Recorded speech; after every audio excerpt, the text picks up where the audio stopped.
while our population was small, we did have lots of different bits of information in lots of different places. Honestly, bringing all of that together in the first instance so that we could make it useful data to then go out, because over the years there had been sort of smaller activities that had been done where people had donated and sort of family and friends had donated, but we had never gone back and asked them, can you do it again? We are now utilising all the historical data we have.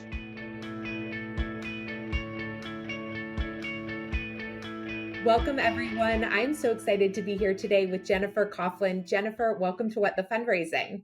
Thank you very much. Thanks for having me.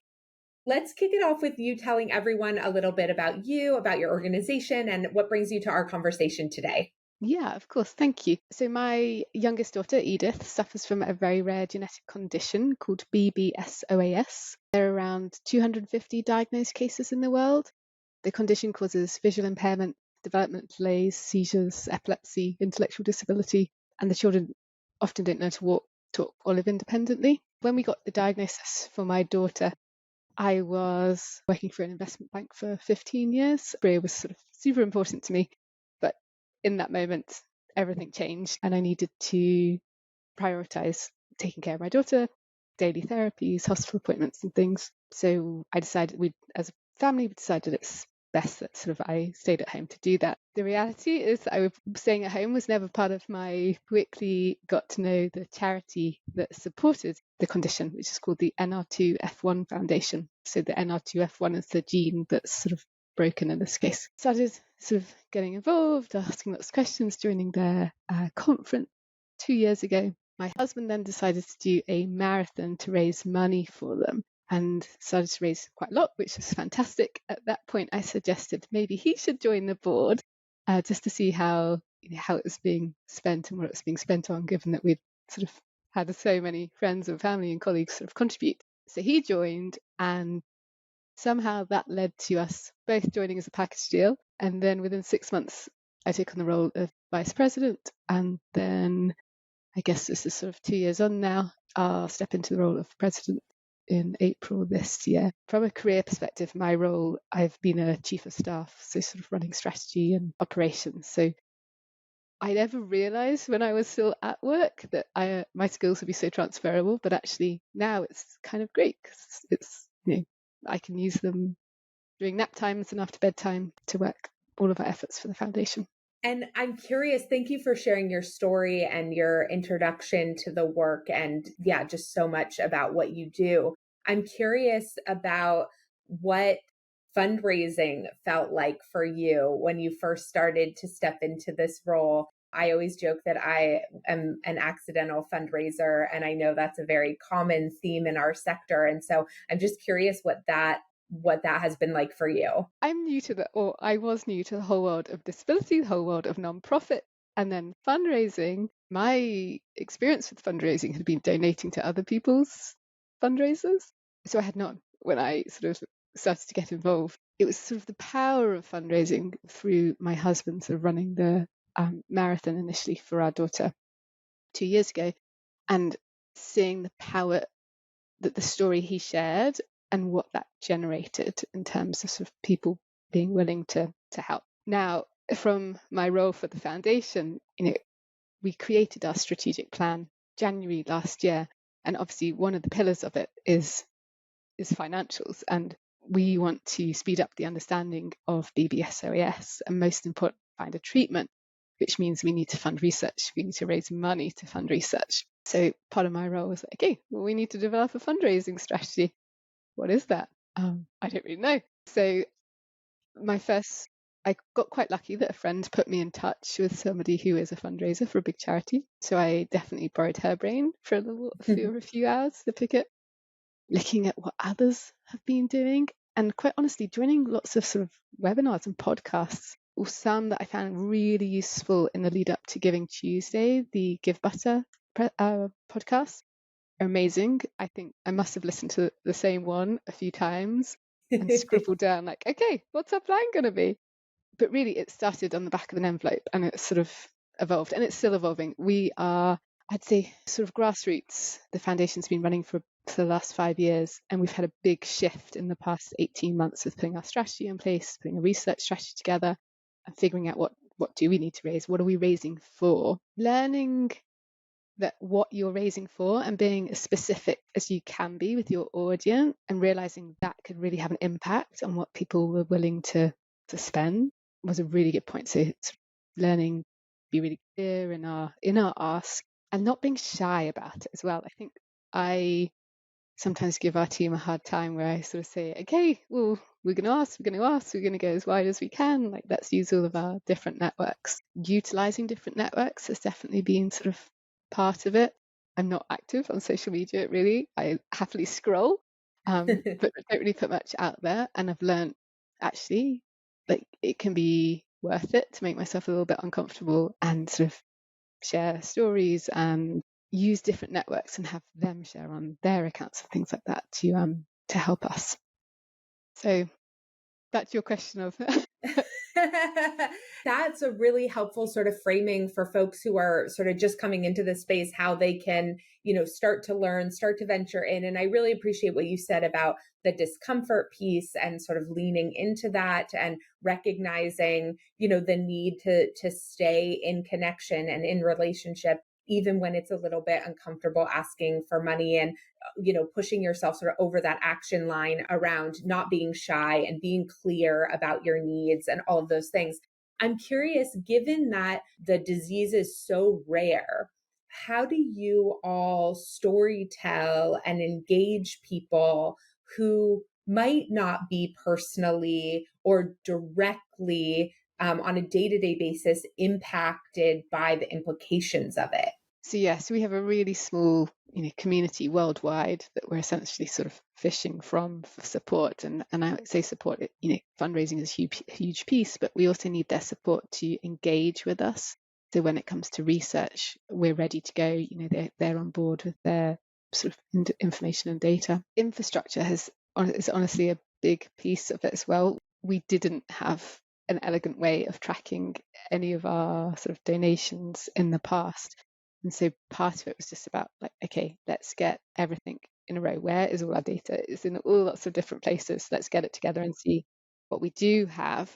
So while our population was small, we did have lots of different bits of information in lots of different places. So honestly, bringing all of that together in the first instance so that we could make it useful data to then go out, because over the years there had been sort of smaller activities that had been done where people had donated and sort of family and friends had donated, but we had never gone back and asked them, can you do it again? So very basic is, we are now, it's not an elegant solution, but we are now utilizing all the historical data we have, which includes obviously the families impacted, as well as anyone who's ever donated, registered for our newsletter, or sort of whatever it is in the past. All of the families, as much as we can, we're trying to get them to sort of engage and help us with the journey. Most of our efforts have been very much board member led up until now. And it's not sustainable, because then we are going to the same people every time saying, hey, can you help us out? I learned of the power again of sharing last year. I decided, normally when I'm doing my work for the foundation, I sit at my desk and sort of head down. But one day I decided I just didn't want to be sat at my desk. I had sort of 90 minutes before I had to pick up my daughter. I was going to go and sit in a cafe and write the Giving Tuesday fundraising emails, and randomly ended up sitting next to these two gentlemen, one who was much older, and asked, was I doing my homework? To which I explained I was writing an email, trying to fundraise, and then they just started asking me loads of questions about the charity and what we were doing. And I explained everything about it. And it turned out one of them was a photographer, has quite sort of a big following on Instagram. So he offered to come and take my daughter's picture and then promote it over his network and sort of set up a fundraiser on our behalf. So again, the discomfort of using different networks. And with our community, it's really varied in terms of what people can give. We're asking families with children with disabilities, like they're already stretched, can you help? But it's also making it accessible to them around, look, it doesn't have to be this huge fundraiser. Last year somebody did a yard sale, and it was sort of the contribution from that. But we've got somebody whose family member is really good at baking and has just decided every single week that she bakes and sells her brownies. and raises and donates what she raises, and fortunately works for a company that does matching. And so we just have, it's not huge numbers, but it's sort of, it's that consistency. And honestly, just the fact that people are willing to do that helps, because yeah, it's being as creative as we can, because we are such a small sort of little group trying to say, please help. And when folks are doing their own fundraisers, like the photographer, like those folks you met in the coffee shop, are they using GiveButter's platform to help it make it easy for you to sort of streamline and track folks that are raising money on behalf of the organization? So with that, he actually did it on as an Instagram sort of meta fundraiser. But I have this love-hate relationship with Facebook fundraising or meta fundraising. I love data, and the trouble is the limitations of when you fundraise via the meta is Right. that you don't get the donor data, so we can't go back again. We can't even say thank you properly either. That's one of the downsides, and that's really important. So why I never want to turn down the opportunity, and especially when we've got some families who sort of put up their birthday fundraisers, it's really passive income for us. We don't have to do anything and they do it. But again, this past year, we've been saying to families, if you're doing a fundraiser, come tell us, we'll set you up your page. So we've got Rare Disease Day is coming up on February 29th. So we said, if anyone's doing anything for Rare Disease Day, tell us, we'll make you your nice page. So the beauty of our CRM tool that we use, GiveButter, is that we can make those individual pages. It's super quick. Honestly, it takes me probably 10, 15 minutes, and I can give that out to whoever it is. They can see, if they put in a target, they can see the progress they're making. They can get sort of all the comments from those people who are donating. From an accounting perspective, it really helps us. We can sort of see where transactions are coming from, who's sort of engaged. And I think for what we've also learned, it sort of adds some legitimacy, I think, when somebody's going out saying, hey, I'm doing this fundraiser, can you donate? By the fact that it goes directly to the organisation, I feel more convinced that, okay, it's going to go to the right place. And again, on that tool, you can select the fund allocation. So is it just for research, or are you happy for it to be spent on sort of greatest needs? So yes, wherever possible, we are saying please our tools, so that we selfishly can collect that data and track them through. And I think it parent as well, if you're doing a fundraiser, it's nice that you can sort of see what's happening for yourself. You don't have to ask too many questions, that you can see where you are in terms of your goal, and it's legitimate. It's it's really get to us. When you have folks give on GiveButter to somebody else, a friend who's raising money for the organization, and then you have that data, what are some of your next steps in terms of engagement with those donors to help hopefully create more a deeper connection with them and a deeper relationship with them, so that perhaps they would support the organization even beyond when you ask directly, beyond that sort of peer-to-peer element? Yeah.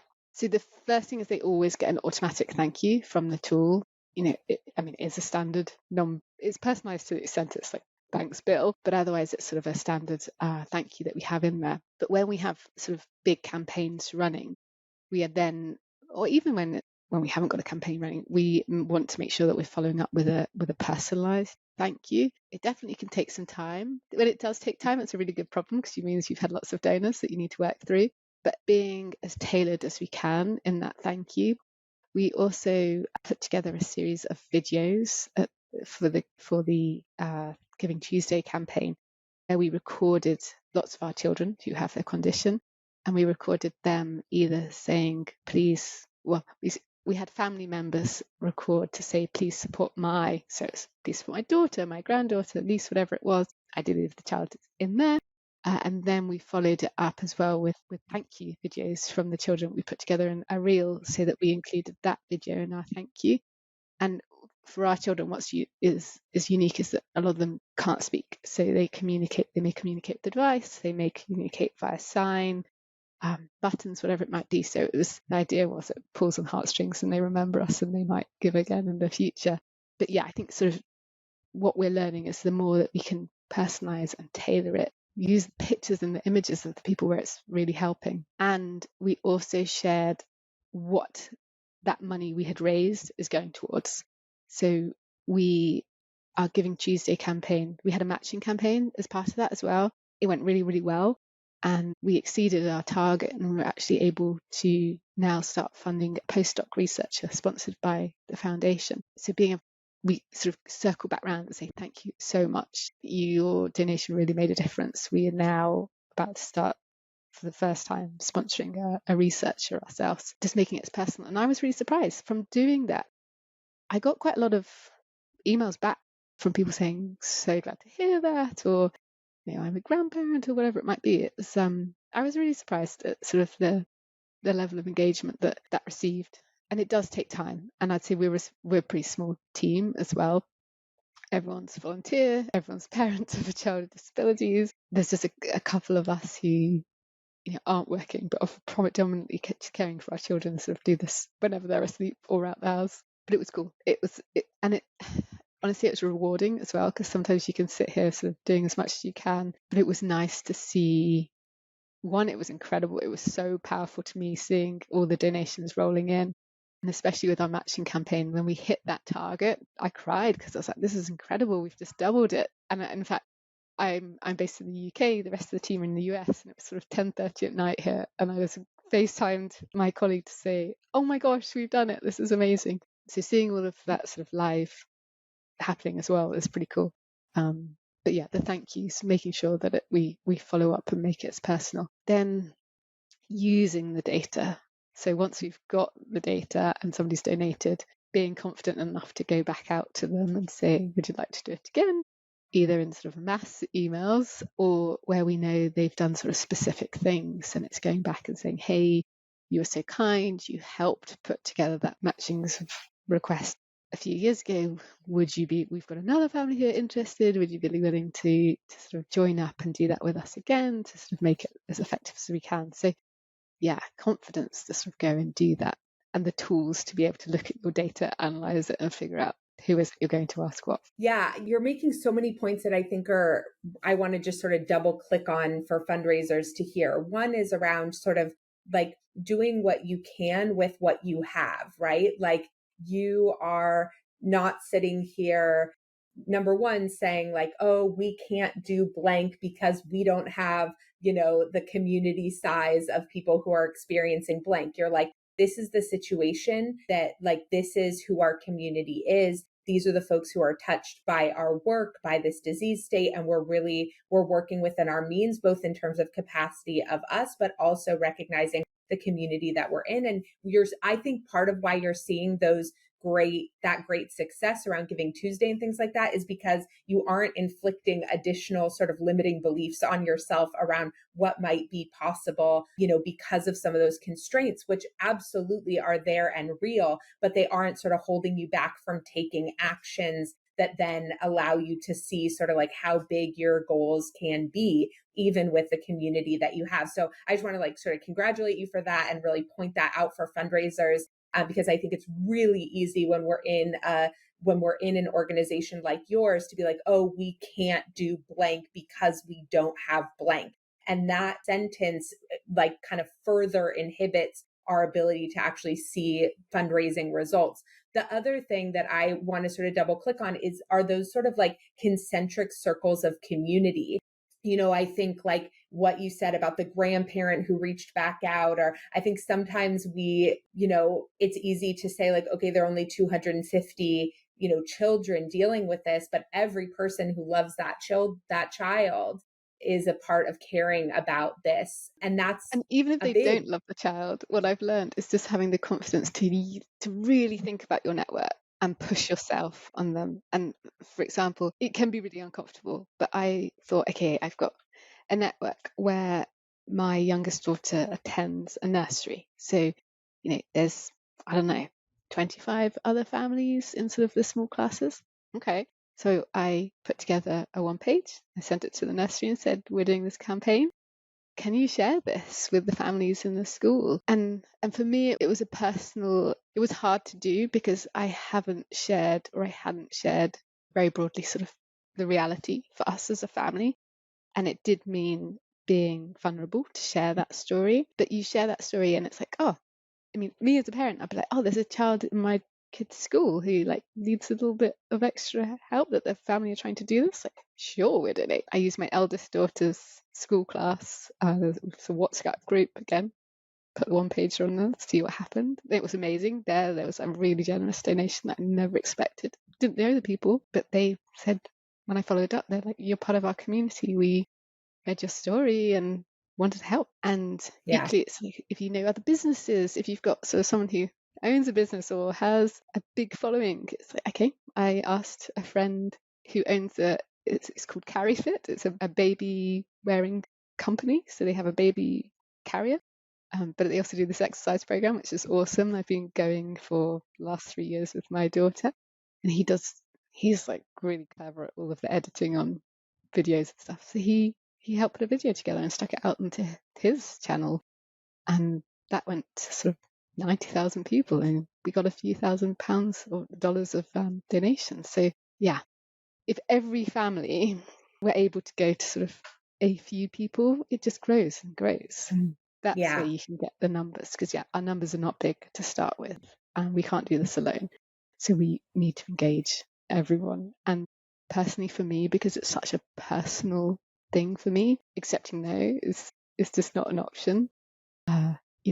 Having a really clear strategy and knowing exactly what we need to raise money for and what the impact could be of that just makes me a bit of a bulldozer that I'm not willing to not reach the target. So however we can get there. Well, that's another, we can leave with that piece. Not everybody has perhaps that same level of kind of like internal connection and daily reminder. Like, you are living your work in every moment of your life in so many different ways. And so, but I think it's a really important reminder around how critical it is that we all ground down into our why whenever we can, because that gives us the motivation to move through discomfort, to overcome barriers, and to do the hard things that we often have to do in fundraising. So thank you so much for leaving us with that, for sharing your story, for sharing your successes, and a lot of different tips for fundraisers as well. I really appreciate your time.